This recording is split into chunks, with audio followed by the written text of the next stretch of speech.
नमस्कार, मैं हूं आपके साथ नम्रता और मेरे साथ है रोहित जुगलान। देखिए, एक तरफ बिहार का चुनावी घमासान जारी है और उसी के बीच में मुंगेर में जो घटनाक्रम हुआ है पूरा, उसका विवाद दिन पर दिन बढ़ता जा रहा है और बढ़ते विवाद को देखते हुए चुनाव आयोग ने वहां की एसपी लिपि सिंह और डीएम को भी हटा दिया है। दरअसल आपको याद ही होगा, पूरा घटनाक्रम 27 अक्टूबर का है, जब दुर्गा प्रतिमा को विसर्जित करने के लिए कुछ लोग वहां पर पहुंचे थे और उसी दौरान पुलिसिया झड़प हुई थी, इस दौरान गोलीबारी हुई थी और इसी दौरान एक शख्स की मौत हो गई थी। तभी से लेके अब तक ये पूरा मामला तूल पकड़ता जा रहा है और साफ तौर पर रोहित, इसका असर बिहार चुनावों पर भी देखने को मिल रहा है। देखिए, पहले चरण का मतदान तो हो चुका है और अब जिस तरीके से चुनाव आयोग ने एक्शन लिया है, एसपी को हटा दिया है, डीएम को हटा दिया है, अभी जो आने वाले 2 चरण के मतदान और होने हैं, उस पर इसका किस तरह से इफेक्ट हो सकता है?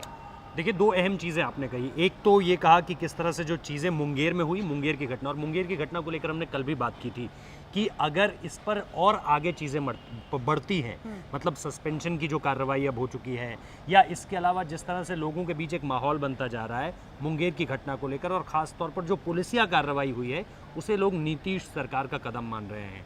तो ये हमें कल तक ये लग रहा था कि ये एक ऐसी घटना है जो शायद चढ़ते हुए दिन के साथ जो है वो ख़त्म हो जाएगी, चीज़ें जो है शांत हो जाएगी। लेकिन आज इस पे जो मेजर डेवलपमेंट हुआ है, और लग ऐसा रहा है कि अभी 1-2 दिन तक इसमें डेवलपमेंट्स होते रहेंगे, यानी 2-3 तारीख तक ना ये खबर मरने वाली नहीं है। और अगर ये खबर नहीं मरती है तो आप सीधे तौर पर इसका असर दूसरे फेज़ की वोटिंग में देखेंगे, जहाँ पर कुछ अहम सीट्स हैं।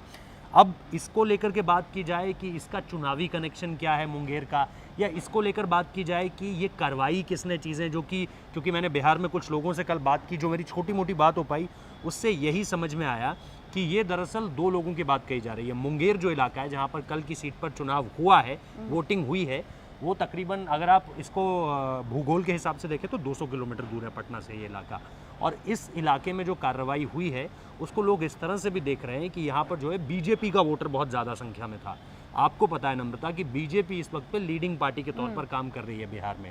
और सबसे बड़ी बात ये कि वहीं पर आप देखें तो जेडीयू के भी कई समर्थक थे, और आरोप ये लगाया जा रहा है कि ये जो थ्योरी चल रही है ना कि जेडीयू को काटने का काम बीजेपी कहीं ना कहीं कर रही है, बैकड्रॉप में एक ये कहानी भी चल रही है। तो कहा यह जा रहा है कि ये जो वॉर है दरअसल ये असल में बीजेपी वर्सेस जेडीयू का ही पनपाया हुआ है, मतलब उन्हीं के द्वारा क्रिएट किया हुआ है।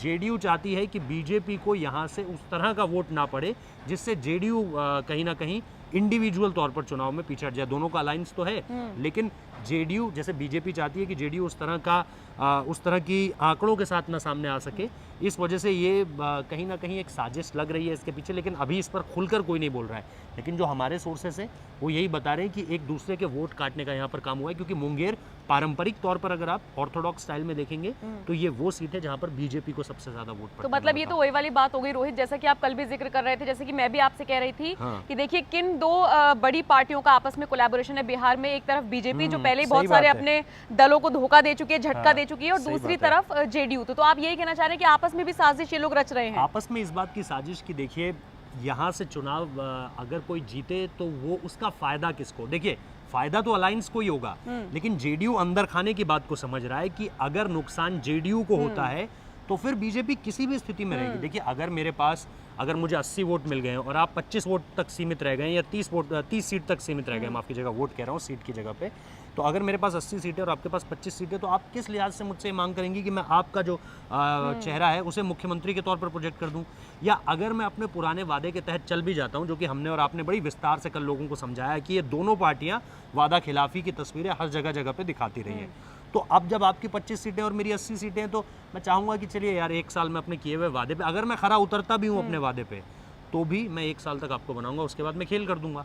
उसके बाद मैं राजनीतिक चीज़ों को इस तरह से उलझा दूंगा कि या तो आपको मुख्यमंत्री की गद्दी छोड़नी पड़ जाएगी, या फिर मुझे जो है वो सीधे तौर पर आपको कहना पड़ जाएगा कि भैया देखिए अब हमारा चेहरा रहेगा, क्योंकि ताकत तो पूरी की पूरी हमारी है, नंबर 1 पार्टी बनकर हम आए थे। तो अगर बीजेपी अपनी पारंपरिक सीटों में हारती है तो फिर इससे और पार्टियों को तो फायदा है ही, लेकिन जेडीयू अपनी राजनीति, अपने दूरगामी परिणामों को भी तो देख रहा है ना कि भाई इनके 80 नहीं आने चाहिए, हम 30-40 तक पहुंचे और इनके 80 ना आने दें, क्योंकि 80 तो मैं कह रहा हूँ बहुत अच्छा जब बीजेपी करेगी तब आएगा, जो हमारे सोर्सेस हमें बता रहे हैं। तो ये आपने बिल्कुल सही बात कही कि एक दूसरे को काटने की राजनीति तो है, लेकिन साथ ही साथ अलायंस में भी ये है कि सामने वाला अगर जीत भी हासिल करे तो इतनी ना लीड ले ले कि हम फिर किसी तरह के कि एक अपना पक्ष रखने में ना चूक जाएं कि भाई हमारा मुख्यमंत्री का चेहरा होना चाहिए। तो बार्गेनिंग पावर जो है वो रहनी चाहिए, मतलब आप मेरे सामने खुलकर चौड़े होकर कह सकें कि भैया मुख्यमंत्री चेहरा हमारा है, हमारा होगा। अच्छा, एक चीज़ और आपने नोटिस करी होगी, तो देखिए बहुत सावधानी तो बढ़ती जाती है जब कहीं पर चुनाव होते हैं, मतदान होना होता है, लेकिन इस तरह के जो घटनाक्रम आते हैं वो कहीं ना कहीं वो असामाजिक तत्वों के जरिए भी आते हैं, कहीं ना कहीं इनको भुनाया जाता है। और कई बार तो ये देखने को मिलता है कि एक टॉपिक से जनता का ध्यान हटाने के लिए दूसरे टॉपिक पे फोकस करवाया जाता है जानबूझकर। तो अगर हम इस मामले की बात करें, देखिए जिन एसपी को हटाया गया है उनका भी पॉलिटिकल बैकग्राउंड निकल कर आ रहा है। जो उनके पिता हैं आरसीपी सिंह, वो जेडीयू के नेता हैं, नीतीश कुमार के बहुत खास रहे हैं, है ना। तो ये सारी चीजें निकल कर आ रही, तो इसको किस तरह से देखते हैं? यही तो देखिए नम्रता, आपने खुद कड़ियां जोड़ दी। मतलब उनका जो बैकग्राउंड है वो जेडीयू से है। हाँ। जो लगातार बातचीत चल रही है कि मुंगेर में हुआ क्या, वो भी बीजेपी के खिलाफ जेडीयू ने ही करवाया। तो देखिए कोई भी आपको साफ साफ कभी नहीं बताएगा कि जी ये हो रहा है, ऐसा कोई आपको परोस के नहीं देगा कि ये लीजिए अब खा लीजिए और इसको उगल दीजिएगा जहां पर आपको जाकर बोलना होगा। नहीं, आपको राजनीति कोई भी चीज़ हो, आपको राजनीति को समझने के लिए डॉट्स कनेक्ट करने पड़ते हैं कि जी दिल्ली से एक खबर आ रही है कि चिराग पासवान की मदद हो रही है, अच्छा फिर आपने दूसरी चीज़ क्या देखी, मोदी जी चिराग पासवान के बारे में कुछ नहीं बोल रहे, एक और पॉइंट मिल गया। दूसरी तरफ जो पोस्टर जारी किया गया उसमें मोदी जी ने नीतीश के, अच्छा एक और पॉइंट मिल गया। तो ये क्या होते हैं, ये डॉट्स कनेक्ट करवाते हैं कि चीज़ें हो किस तरह से रही हैं। और जब आप 4-5 अच्छे पॉइंट्स को कनेक्ट कर लेती हैं जिन पे आपको ट्रस्ट है, तो फिर आपके सामने एक पिक्चर बन जाती है। अब उस पिक्चर को आपको समझाना है और लोगों को समझाना है। तो यही तो हम कह रहे हैं कि जेडीयू से कनेक्शन वहाँ पर निकल रहा है। पुलिस जो है वो, आप मुझे बताइए कहाँ पर भीड़ को जो है तितर बितर करने के लिए गोलियां चलानी पड़ती हैं? अरे भैया आप जो वाटर कैनन कोई आतंकवादी नहीं है उसमें, कोई चला सकते हैं ना, कुछ भी आप कर सकते हैं, आप गोलीबारी क्यों चला रहे हैं? के गोले छोड़ सकते हैं, भीड़ तितर बितर हो जाएगी। सबसे पहले तो ये कि वहाँ पर अगर जो मेरी लोकल से बात हुई है मुंगेर में, वो ये कह रहे हैं कि पहले दिन से नवरात्रे को लेकर के पहले दिन से यहाँ पर इस तरह की स्थिति बनाई गई थी, ठीक है, कि आप जो है वो फटाफट ये विसर्जन की प्रक्रिया जो है वो पहले दिन से कर दीजिएगा। उसके बाद वहाँ पर एक प्रक्रिया होती है कि एक बड़ी मूर्ति है जिसको जब तक नहीं लाया जाता है तब तक की बाकी मूर्तियाँ जो हैं वो विसर्जित नहीं की जाती हैं। फिर उनको 32 लोग, वहाँ पर एक जाति के लोग हैं जो 32 वो लोग आते हैं और वो उसका जो है विसर्जन करते हैं। तो उसके बाद ही तमाम छोटी छोटी जो अन्य मूर्तियां हैं उनको विसर्जित किया जाता है। ये लोग वहाँ पर उसी चीज़ का, अब वो उनके संस्कार हैं, वो उनकी रीति है, वो उनकी परंपरा है, आप उससे छेड़छाड़ कर रहे हैं। वहाँ पर कोई जेसीबी मशीन आ रही है जो कूड़ा उठाती थी, वो दुर्गा माता, वो जो है माता की मूर्ति को उठा रही है। तो ये तो आप सरासर इन्वाइट कर रहे हैं ना चीज़ों को, असामाजिक तत्वों को आप कहीं ना कहीं और ज़्यादा मौका दे रहे हैं। पहले तो हिंसा किसी भी क्षेत्र में नहीं होनी चाहिए, किसी भी तरह के प्रोवोकिंग में नहीं होनी चाहिए, लेकिन यहाँ पर जो हुई उसमें देखिए ना पुलिस ने किस तरह से चीज़ों को प्लान किया कि थोड़ा सा और प्रोवोक करते हैं जी, और प्रोवोक करते हैं जी, और प्रोवोक करते हैं जी। और फाइनली आपने क्या, जो सबसे बड़ा ब्लंडर आपने किया कि आपने गोलियां चलवा दी। वहाँ पर जो वीडियो कई सारे देखने को मिले हैं जो हमें लोकल्स बता रहे हैं कि पुलिस हथियार लहरा रही थी वहाँ पे। ये कहाँ देखा गया कि आप भीड़ को शाटर करने के लिए आप आंसू गैस के गोले छोड़ते हैं या फिर आप वाटर कैनन का इस्तेमाल करते हैं? आप वो करते तो भीड़ तितर बितर हो जाती, लेकिन आपने सोची समझी साजिश के तहत कि इस तरह से हो जाए।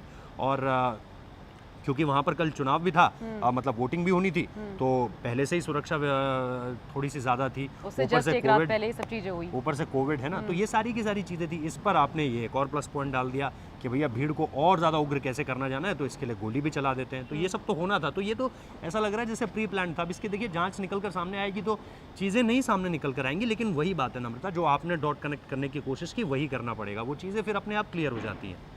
बिल्कुल। और जैसे कि आपने भी कहा कि देखिए आने वाले 2 चरणों के मतदान अभी होने हैं और चुनाव आयोग ने रोहित ये कहा है कि आप 7 दिन के अंदर जांच बैठाइए और जांच पूरी करके मुझे दीजिए।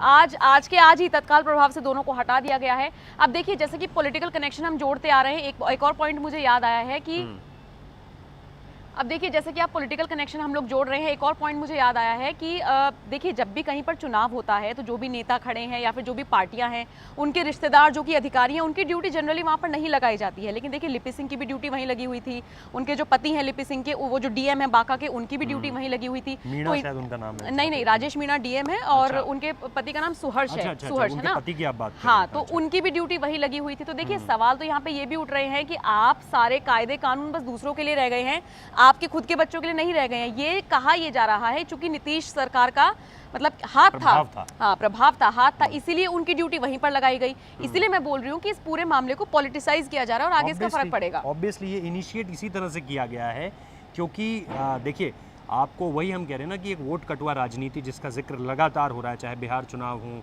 चाहे पश्चिम बंगाल चुनाव हो, कहीं का भी जिक्र हो, ये जो वोट कटुआ राजनीति है ना, जिससे आप वोट काटने की कोशिश करते हैं दूसरे खेमे के, फिर चाहे वो अपनी अलायंस का हो, वो साफ तौर पर समझ आ रहा है। और ये जितने पॉइंट्स आप रख रही हैं ना, ये वही पिक्चर को ड्रॉ कर रहे हैं जिसको हम बार बार लोग कह रहे हैं कि नहीं यार, इस पॉइंट में कोई दम नहीं है, इस पॉइंट पे कोई दम नहीं है।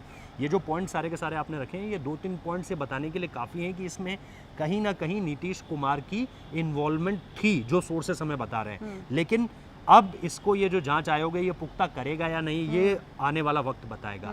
लेकिन कुछ चीज़ें साफ हैं, कुछ चीज़ें पूरी तरह से स्पष्ट हैं, जिसमें ये साफ तौर पर समझ आता है कि किस तरह से वेंडलाइज किया गया, पॉलिटिकली इस चीज़ को अपने फ़ायदे के लिए जो है वो क्रिएट करवाया गया। और फिर इसके बाद सस्पेंशन, देखिए ये सब चीज़ें होती रहती हैं दिखावे के लिए, कि मीडिया में पता चल जाए कि भैया 2 लोगों को सस्पेंड कर दिया गया है, एक्शन लिया गया है उनके खिलाफ, हाँ, ये सब दिखाने के लिए। हाँ। लेकिन असल में जो करवाना था जेडीयू को, अगर ये उन्होंने ही करवाया, जो अभी तस्वीर निकल कर आ रही है, तो वो हो चुका है। क्योंकि उसके बाद आप देखिए मुंगेर में वोटिंग, जो मतदान केंद्र थे वो खाली पड़े हुए थे, वहाँ पे नील बटा सन्नाटा था, तो मतलब कोई वोटिंग के लिए गया नहीं। वहाँ पर बीजेपी की वो पारंपरिक सीट रही है, बीजेपी के वोटर्स जाएंगे नहीं तो वोट कैसे पड़ेंगे।